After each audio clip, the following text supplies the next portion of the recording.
So welcome, everyone. This is really exciting for me.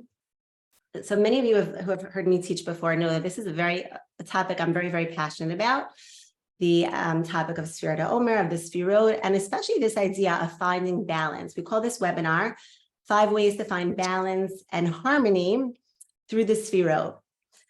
Okay, just admit people in. Okay, so this is actually a very exciting topic for me, again, and especially now because we're in the time period of the year now called Sefirat Ha'Omer. And the Sefirat Ha'Omer is the time period between Passover and Shavuot. There's 7 weeks. And each week we count a different one of the godly Sefirot, the godly attributes, in order to rectify ourselves, to prepare ourselves to receive the Torah. Okay, I'm just going to admit a few more people here. Okay, in order to prepare ourselves spiritually in order to receive the Torah. And this idea of the Sefirot was a very, very personal journey for myself. Some of you may have heard my story a little bit, but I went through a very challenging experience, a real low point in my life emotionally a number of years ago.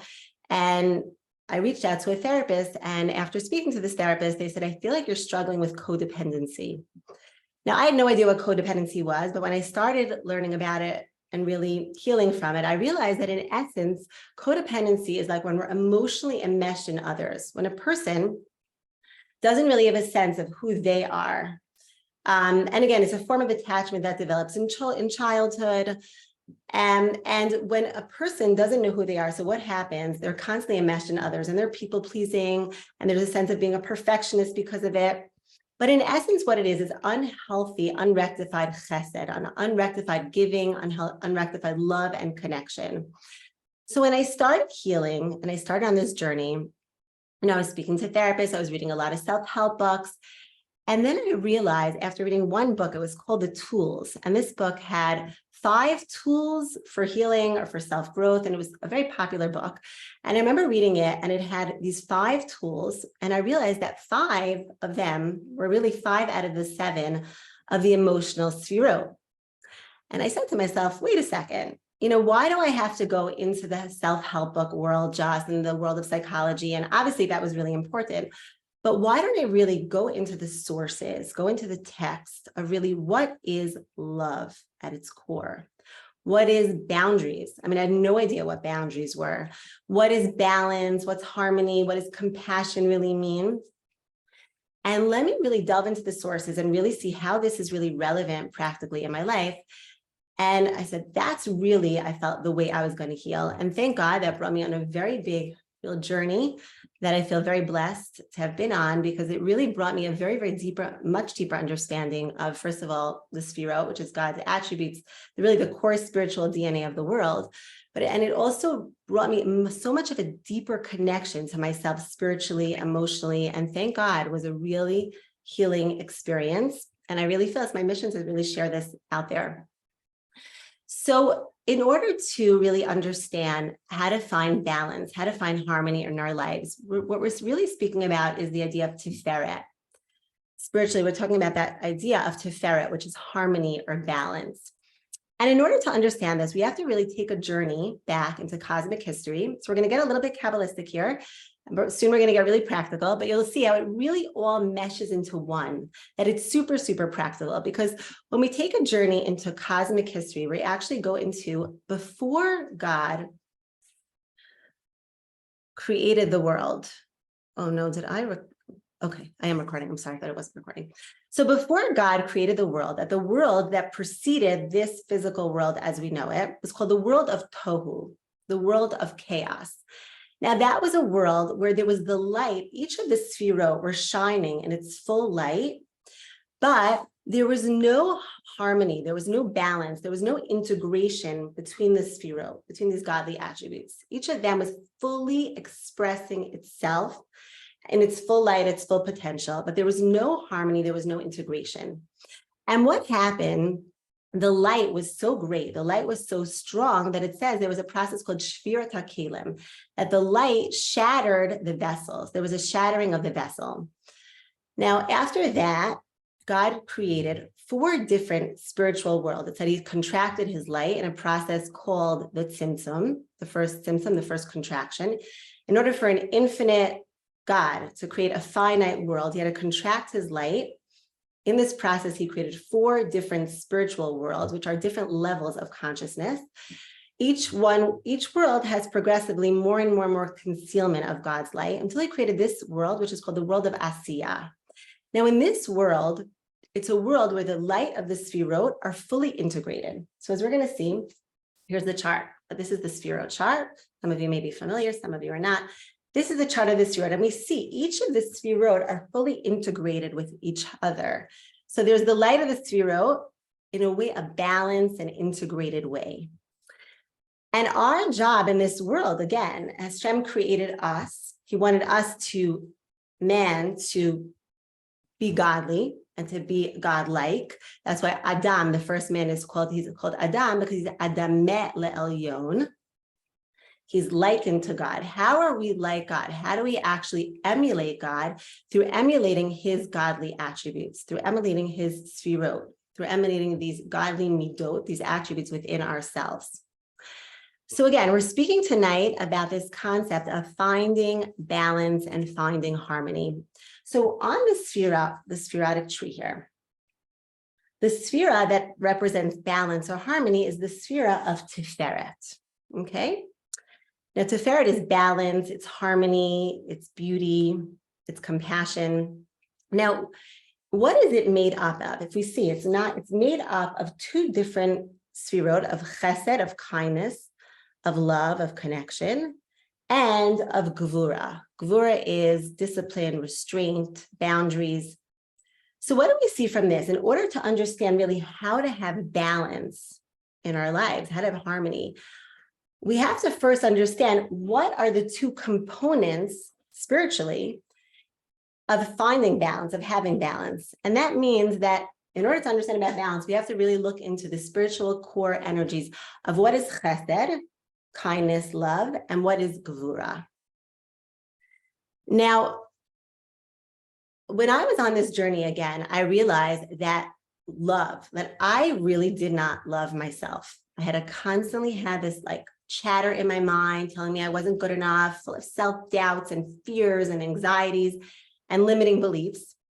And then I started learning these ideas, right? And what does it say about chesed? Chesed is actually love, is the core spiritual energy of the world. It says, Olam chesed yibaneh, that God built the world through his attribute of chesed, through his attribute of kindness. That was the energy with which God created the world. And not only did God create the world, but he's recreating the world at every moment. It says, Hashem mechadesh b'chol yom tamid ma'aseh bereshit, that God is constantly recreating the world at every moment through what? Through his attribute of chesed, through his attribute of love, through this attribute of kindness. So again, love is not something that's outside of ourselves. Love is something that is permeating within all aspects of ourselves. It's the fundamental core spiritual energy of the world. And learning to connect to that energy of love within ourselves, and that kindness, chesed, doing for others, is not, and I used to always think like chesed is kindness. We're doing acts of kindness. It's an action word. But really, when we look at it spiritually, chesed is an energy. It's a flowing energy. It's an extension of love. When we love someone so much, what do we want to do? We want to do acts of kindness for them. It's really a frequency and energy within ourselves that we really have to tap into. It says also in Bereshit, in Genesis, it says, Eila shmot shamayim va'aretz b'hi bar'am, that this is the accounting of the heaven and earth, b'hi bar'am, when God created the world in Genesis. Now, b'hi bar'am, the word for creation, b'hi bar'am, when he created, is the same letters as ba'avraham, that God, again, created the world through this attribute of Avram. Avram is the chariot of kindness in the world. So again, that's the core spiritual energy of the world. And again, when we start tapping into this energy, this frequency of love, we realize that we don't love is not based on our actions. First of all, that God doesn't love us based on our actions. God's loved us unconditionally. And to start tapping into the unconditional love that we have in ourselves based on our essence, based on the core of who we are, which is love. Now, I used to always think this concept of self-love wasn't like a Jewish thing. Like it wasn't like a good thing. I felt it was very selfish, like self-love, you know? Then we started really learning and really delving into the sources again. And what do we really see? That in order to love others, we really have to love ourselves. It says, V'ahavta l'reacha kamocha. We have to love another person in kamocha, like we love ourselves. So when we don't love ourselves, when we don't have healthy love within ourselves, then what happens? We can't really have loving relationships with others. And that's where that codependent piece comes in. A lot of times with codependency, we could be doing and doing and doing for another person. But again, we're doing in a way of control. We're doing real because we don't feel good about ourselves. And the more we own our self-love and feel good about ourselves, the more our connection with others is really, truly loving and really, truly bonding and connecting. Now, how do we do this practically? This sounds great in theory, right? Like start loving yourself, love others, mirror that love out. But how do we do that practically? So we see again, Kabbalistically, spiritually, how we can do this practically. So it says each one of these Sefirot is connected to a different one of the elements, the elements of the world. So Chesed is compared to water, it's connected to water. Just like water flows from a place above to below, from a high place to a low place. So that's the same thing for love, for Chesed. Chesed is the vantage point up high. You know, I was just recently on an airplane. You go on an airplane ride, you look out the window, beautiful, just beautiful. You could be driving over Yerushalayim, the Bahamas, or you can be driving over like Harlem, you know, it just looks beautiful. Because when we take a vantage point up high, you just see beauty. And that's really the energy of love, to start really stop evaluating, to stepping out of evaluating, to finding value, to start taking a vantage point up high, like really when we start feeling these feelings within ourselves or about another person, it's like going up high and seeing the bigger picture, the bigger vantage point of it. That's the energy of Chesed, of love. And in order to do that, you know, a lot of times people say, in order to start loving yourself, you should start, you know, saying loving things about yourself, looking at the good in yourself. And that's 100% true. But at the same time, we also have to become very conscious of these inner dialogue, of the scripts and the thoughts that are unloving, because once we're more aware of it, then we're able to actually find value and bring loving energy to those parts of ourselves. So it could sound a little almost like counterintuitive, like we want to notice the unloving parts, we just want to ignore it. But no, we have to really notice them in order to bring love to those parts of ourselves. Now, another exercise that I like to do is, we said water is connected to Chesed, to love. So I kind of think of it as like when we have fears or we have obstacles, blockages within ourselves because of past experiences, because of trauma, those are blockages within ourselves. Now, just like water, right? If we have a dam, that's like a blockage, right? But if there's enough water, if we could really get into this frequency of love, then the water just flows. It just breaks through all the obstacles, all the dams. So to really start just going with that, really feeling that frequency of love. And I really do, even like with our body, to feel the blockages, feel the tightness, and literally imagine like water, just like a dam, just flowing through it.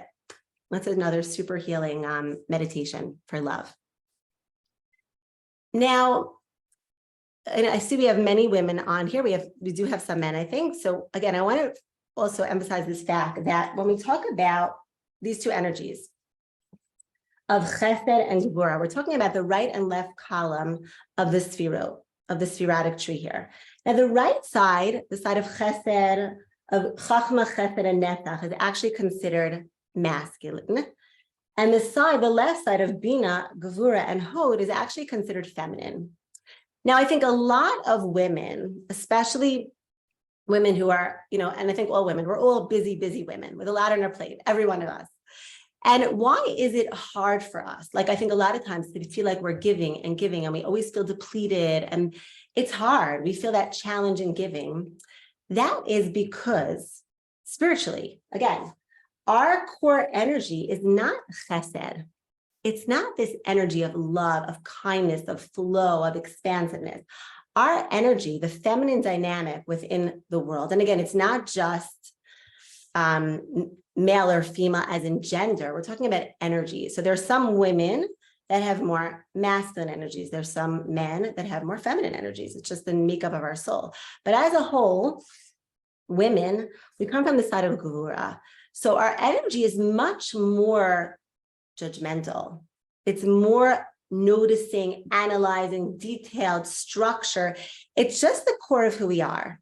So if women that are really at task to give so much, to constantly be givers, how do we give in a way that we don't feel depleted? Again, it's not our core spiritual energy. So we're more likely to feel depleted from the giving. So we see that again, if we look at the feminine, the other feminine dimension, which is Malchut. Malchut is the receiver. It holds the light of all the Sefirot within it. It receives, it's like the cup that holds it all. And Malchut, it says, David HaMelech, who is the chariot, the embodiment of Malchut in this world, he says, I'm a kosi revaya, I'm a cup that's overflowing. So in other words, in order for us women to be giving, and everyone, male and female, to be giving from a place that they don't feel depleted, we really have to come from a place of flow, of overflowing, of self-care, of taking care of ourselves on all levels, in order that the energy that we bring to it is not one of depletion where there's cracks in the vessels, but from an energy of flow, from an energetic place of flow, like an overflowing cup. Okay, so that is chesed. Okay, we just did chesed. Now I want to do a little bit of an overview of what is Gevura, because again, in order to understand balance, we have to understand now the energy of Gevura. Gevura is the opposite energy, right? It's on the left side, and it's more about boundaries, structure, discipline, containment, right? It's more of that energy. It's the opposite energy of Chesed. And I want to ask you all a question, because I think Gevura is one of the most misunderstood boundaries. Discipline is one of the most misunderstood energies really out there. If I say the word boundaries or discipline, what do you feel in your body? Not what you think in your head, what are your thoughts on it, but kind of what you feel like in your body, like energetically. If anyone wants to put in the chat box.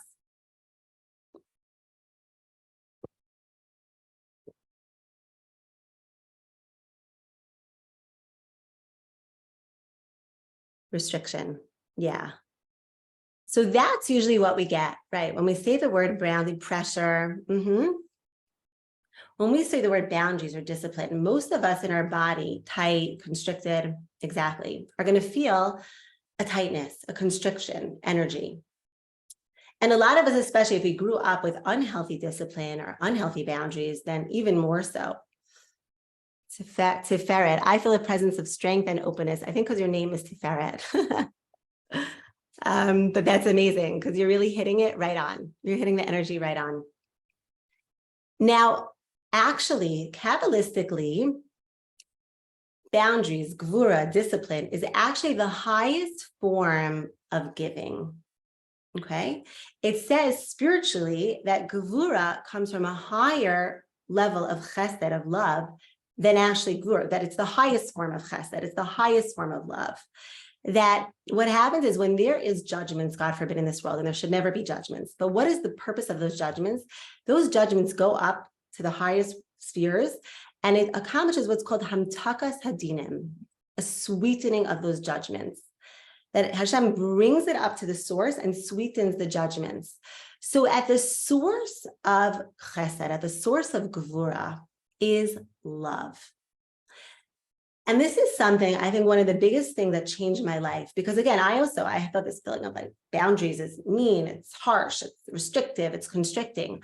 But when we really start learning and really meditating on this idea that boundaries is actually the highest source of love. And that when we learn to really say no when we can't do something, and we learn to put down boundaries for ourselves really and for others, it's the highest form of connection, the highest expression of love that we can have really for another person.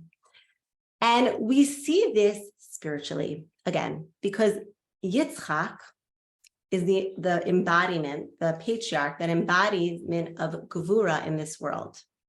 Now, if we look at his name, Yitzchak is the root word tzchok, which is laughter, which says so much about the energy of it. Because again, wouldn't laughter, we would think is an energy more of chesed, of kindness, right? That's more that energy. But actually, in essence, it's tzchok. It's laughter is the attribute, the embodiment of gvura, of discipline, of boundaries in this world. Now, Yitzchak, another fact about Yitzchak, he was actually born Isaac on the first day of Passover.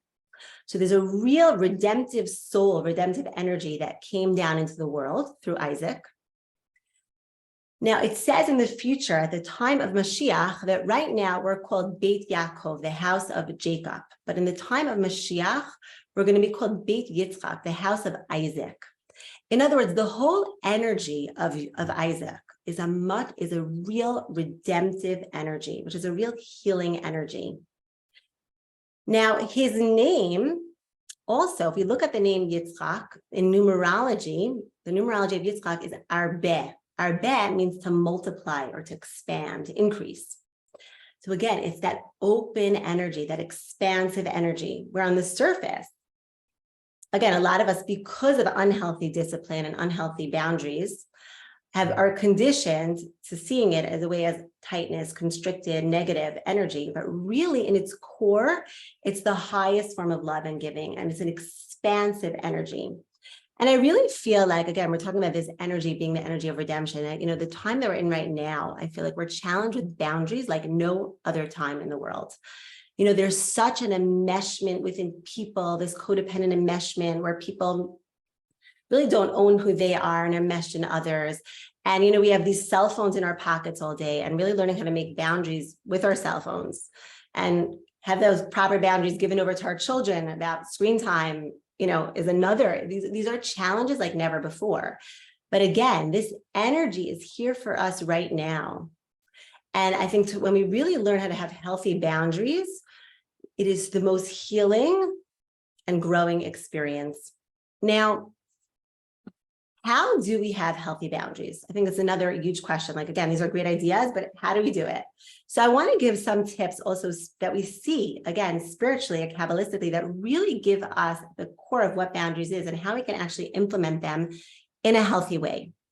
So we see, first of all, that the whole energy of Gevura, whereas the side of Chesed is a very expansive, open energy, the side of Gevura is more of a restrictive, inward energy. It's a contracted energy. At the time of Mashiach, the time of redemption, we're going to be in a very inward place, very connected to ourselves, to our essence, very deep inside of us, right? So the energy is very inward. So what does that mean? That the first step in implementing healthy boundaries is we really have to have a very deep connection with who we are, with what we stand for. Really take ownership of what is my values, what is my beliefs, what narratives do I have in my head, right? We have to really know what we stand for. And again, if you're in that place of this enmeshment with others, that codependent enmeshment, then you're not going to know who you are really and what you stand for. So that's the first step. So it's a very healing experience because you really go into me. What do I stand for? Now, the second step in implementing a boundary is really focusing on a boundary is what is the outcome that I desire? It's a very focused energy. It's much more about our future self. We may not be there right now, but what do I desire in the future? So for example, putting an alarm on, waking up in the morning. In order for me to wake up in the morning, I have to make sure to go to bed the night before. I have to have a healthy discipline, healthy boundaries, because I'm thinking about my future self. It seems fun to, stay up late and talk on the phone or read a book. But again, when I'm thinking about my future self, what I want for myself, the outcome I desire, that makes it so much easier. And that's another step in really being able to implement healthy boundaries. And really, what does that come from? Again, we're thinking about our future, creating the reality that we want. We see this also spiritually, that when God created the world, we said that there was that initial tzimtzum, that contraction of God's infinite light to create the finite world, that the energy of contraction, of tzimtzum, of this disciplined energy, this contracted energy, is a creative energy. It really allows us to express, to create ourselves, or what we want for ourselves, to own our light of who we really want to be. What are my strengths? What are my balance? What are my gifts to the world? What are my talents? The discipline, the contraction energy is creative energy, actually. Now, the third step is really to be very conscious and very mindful of our energy that we bring forth with it. Because again, we said if the energy really is love, that if we're giving over a boundary, let's say to our child or to a neighbor, I just had an experience, and we're saying like, this is not working. If we come with this harsh, like this is not working, energy, they're not going to feel the love and the connection that's really in it. And then it's harder to implement it and it's harder to be received. But if our energy is like really from a place of love and connection and flow, the boundary is much more likely to be received, to be accepted. And a lot of that really comes to really working with our malchut, and we're going to get into that after, really our vessel, our body, really, really being regulated in our nervous system. I can't stress that enough. The importance of really being connected to our body, our vessel, so that our light can shine through. Because if we're regulated in our nervous system and we come from a calm place, a regulated place, a boundary is much more likely to be received. Now, the fourth step really is to be very concise when stating a boundary, because again, the energy of gvura is this contained energy. It's very pinpointed. It's very focused energy. So a lot of times when we want to say to someone, this is not working. Can we switch things? Can we do this and this and this? We very often use a lot of words. Now, why do we use a lot of words? Because we really don't feel good about ourselves. We really don't feel confident in what we want to say. So we feel like we have to explain ourselves, people please, make them like us, But really stating a boundary, if it really comes from that place of love, it's like concise, precise, gvura in the energy, of how it's given over. And again, I can't say enough about boundaries, because when we do that and we're not enmeshed in others, we really own our light. We really are in tune to who we are, our core, our essence, our strengths, our talents, and who we are. And it is the most healing energy. Again, the energy of redemption is the energy of gvura. Okay, so that's just a touch about gvura. And there's so much to say. We have only an hour here.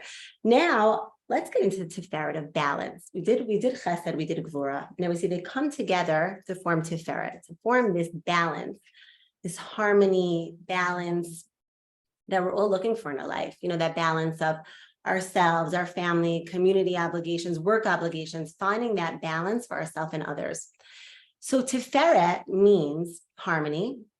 It means balance. It also means beauty, and it also means compassion, and it also means truth. There's a lot in Sefirat that we're going to try to cover, some points of it. Now, each and every one of us has a unique soul root that's more rooted either in chesed or gvura, right? Every one of us here, we have 29 people on the call right now. Each and every one of you are different, and your soul is rooted in a different place. So we most likely go to where our soul root is, so where we feel most comfortable.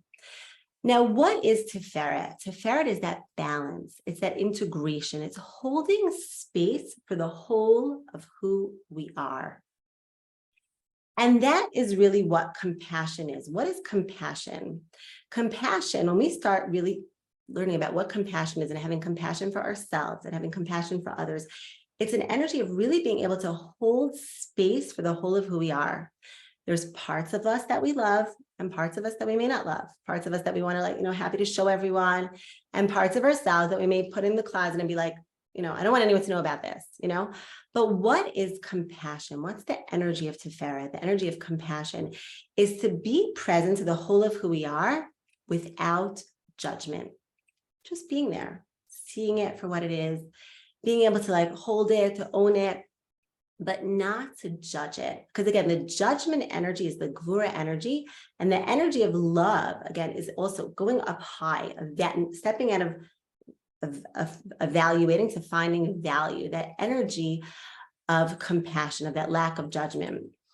And, for trauma, and all of us have experienced trauma to some extent, but what does trauma do?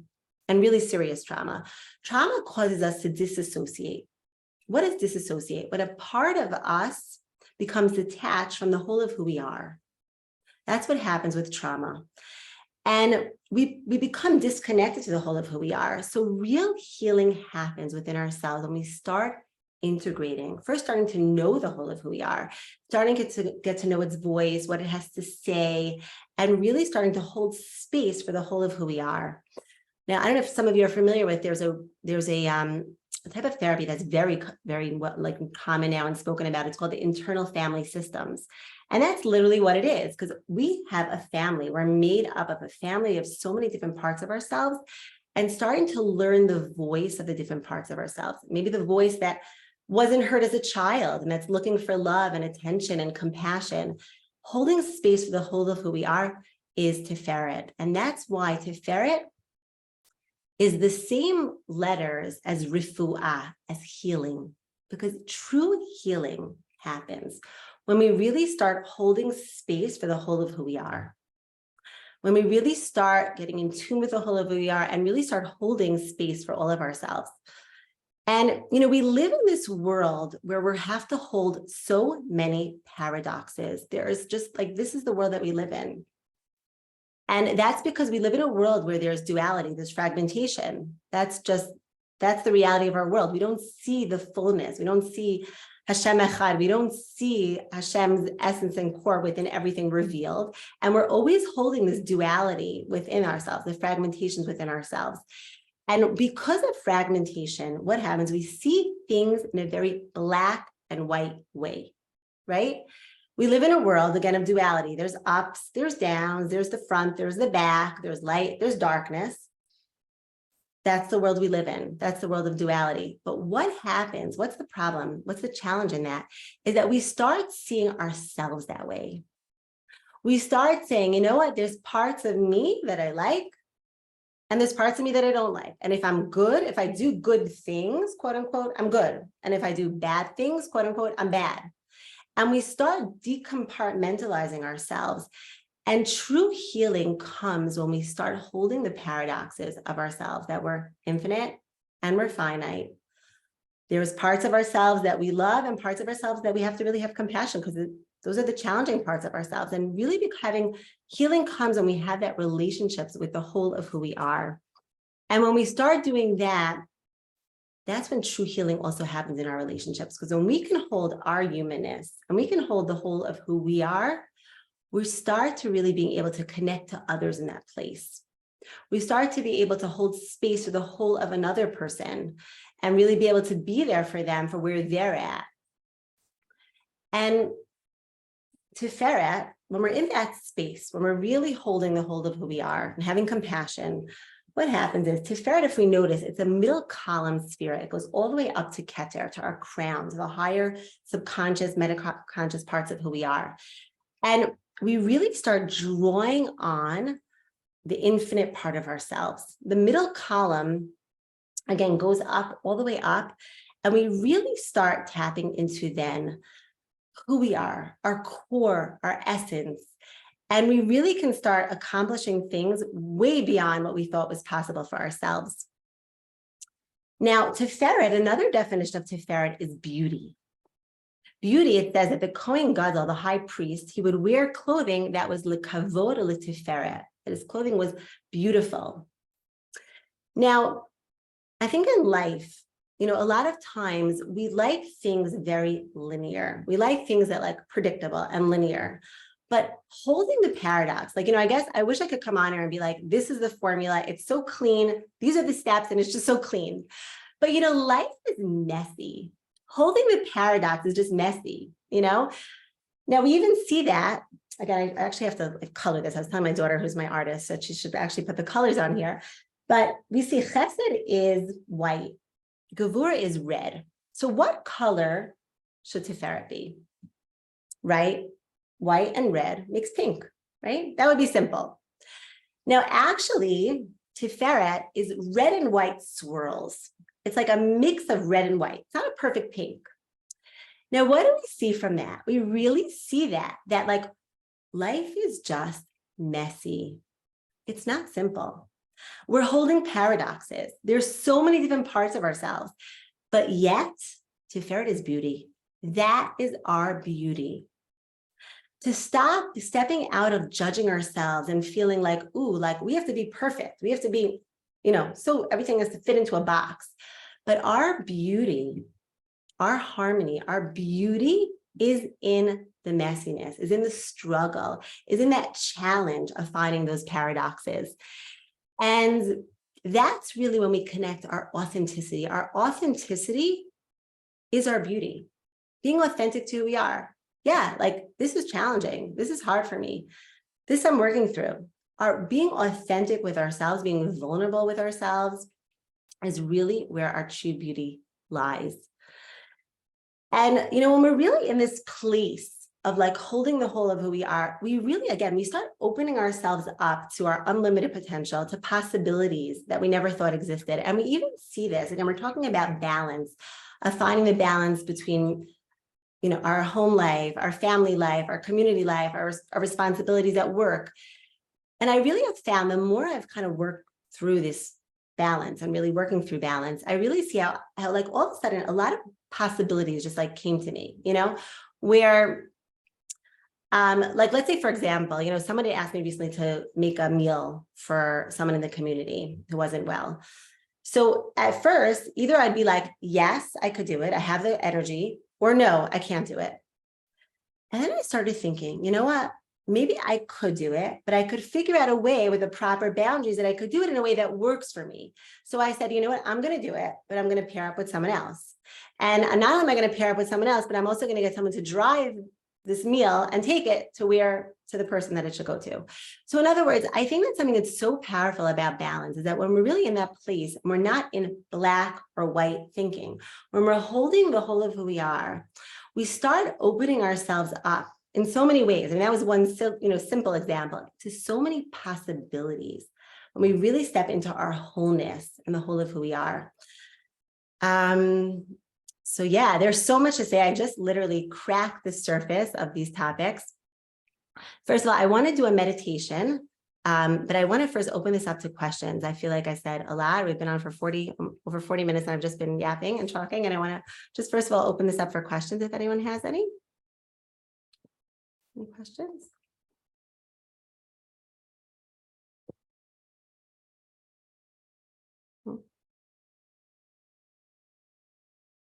Okay, so you know what we're going to do then? And if you think of any questions after, please, feel free to message me. Now, what I want to do is I want to do a meditation. I want to say I'm more like I channeled down a meditation for each of the Sefirot. In this process of working through the tools, I realized that like there's so much in each of them, and I really wanted to make it accessible for people in a way that's really, we can really live it. So I actually created meditations for each of the Sefirot. So what I want to do right now is we're going to do a Tiferet meditation. It's just a short meditation. And then I want to, I'll open it up for some more questions maybe people thought of and some other stuff. But let's start now. If everyone could start, we'll just get on our chairs. Really feel your feet on the ground. Start up on the top of our head, our keter, our crown.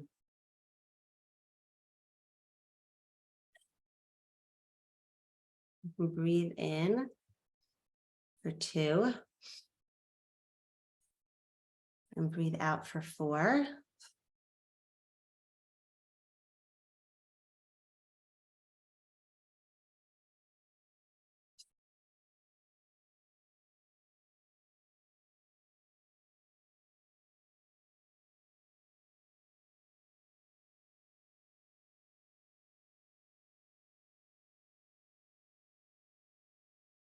And any tightness or restriction, I want you to breathe into and just flood it with the waters of Hashem's love.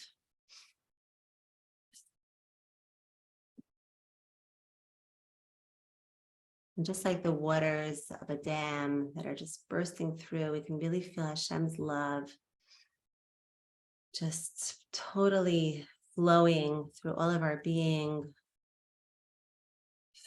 through any constrictions, any blockages, any fears, any anxieties or worries.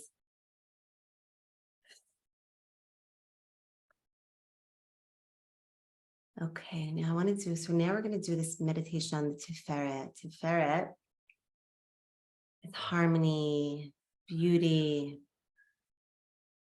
compassion.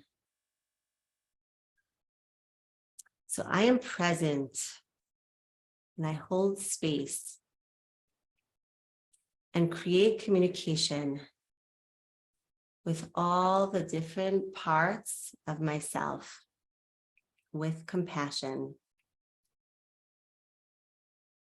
I am present to the whole of who I am without judgment. I see the all of myself, my shadow side, my essence, my soul, my core essence, the paradox of being infinite, finite, soul, and body.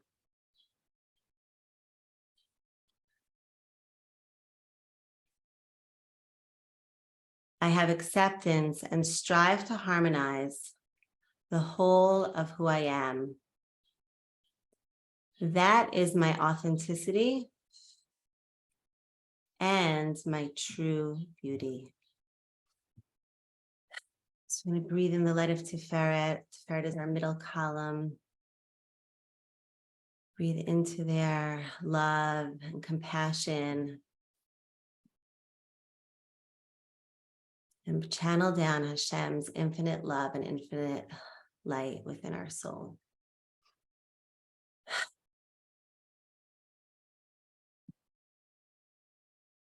Okay, wow. So thank you so much all for being on. Again, this was like a short tidbit of this topic. Really, each of them are like at least an hour and a half of information and really the self-discovery. And I wanted to share that I'm going to be starting a course on the Sefirot. It's starting this Sunday. It's called Own Your Light, the Sefirot Applied. And in that course, it's an 8-week course. We're going to go through each of the Sefirot. And we're going to go really, really deeply, Kabbalistically, spiritually into each of the Sefirot. And then again, bring it down practically of how we can really live it, make it relevant in our life, and really bring healing and redemption to our personal lives.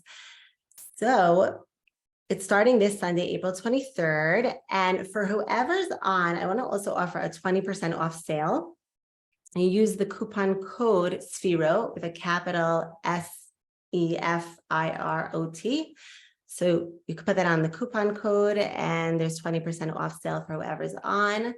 So each week, what we're going to do is I've done this. We have some people that have been on some of the courses that I've done before. This is going to be a similar, we're going to have some of the similar themes, but it's going to really be much more focused on breaking it down according to the Sefirot.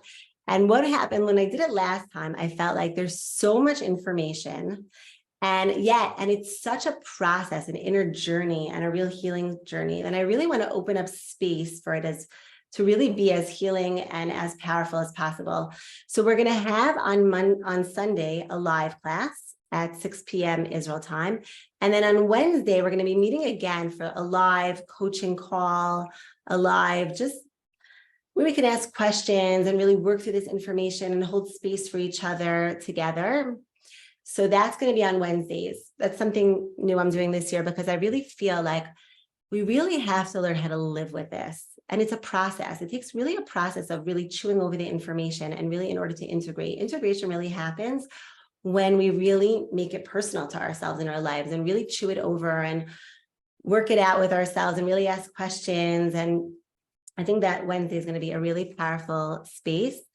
And we also have an amazing new community forum as part of Live Kabbalah, where it's kind of like a live social forum, kind of like a social media app, but just for Live Kabbalah, not on any other like Facebook or Instagram. And we're going to do in there, it's going to be a real journey of like exercises and journaling prompts and really sharing our challenges and our growth within it together as a community. So whoever really, I would love to see as many people on. I think it really is amazing. I personally feel like I've grown so much from this, and I know that people that have taken this course really have as well. And if anyone has any questions, comments, anything. So here, I just want to see in the chat box, Sefirat says, I feel that as more as I get closer to Sefirat, I get more artistic. Does that make sense? So absolutely. Again, Sefirat is that place of flow. It's the middle column. And what is creativity? Creativity is really, we're channeling, we're flowing with the essence and the core of who we are. So Sefirat is creativity. That's really the core and the essence of creativity, is that it flows through Sefirat. So I definitely recommend that you totally explore your creative artistic side. I'm sure you have talents like way beyond what you ever even know is possible for yourselves. For sure. And all of us do. Really, every single one of us really does. So yeah, any other questions or comments? No? Yeah, and if anyone wants to reach out to me personally with any questions, please feel free. Thank you so much. It was so nice to have everyone on, really. Dora, Sefirat, thank you so much, everyone for being here.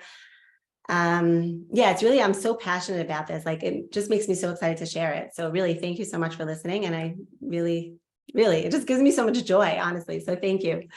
Thank you, really. And I'm going to put actually in the chat box, I don't actually have the link for the course itself, but I'm going to put, it's www.livekabbalah.com. And right on there on the homepage is all the information for the course to register. Great job, holiest yapping. Thank you. Thank you, Chayfega. So wonderful to have everyone on. So everyone should have an amazing journey of Sefirat Ha'Omer. Really, it's such a powerful time to really live with this Sefirot, live with these godly attributes, and really, it's a journey of healing that's really available to us. So this is the week of Gevura. So I hope I gave people some different perspective and shift on Gevura, because I think, again, that's one of the ones that are the most misunderstood and has such a bad reputation for some reason. But really, when we learn it at its core, we see there's so much redemptive energy available for us right now. So everyone have a beautiful day. And any questions, again, feel free to email me, reach out personally, and beautiful week. Bye. Thank you. It was lovely as always. Thank you. Thank you. Thank you all for being on. Bye-bye.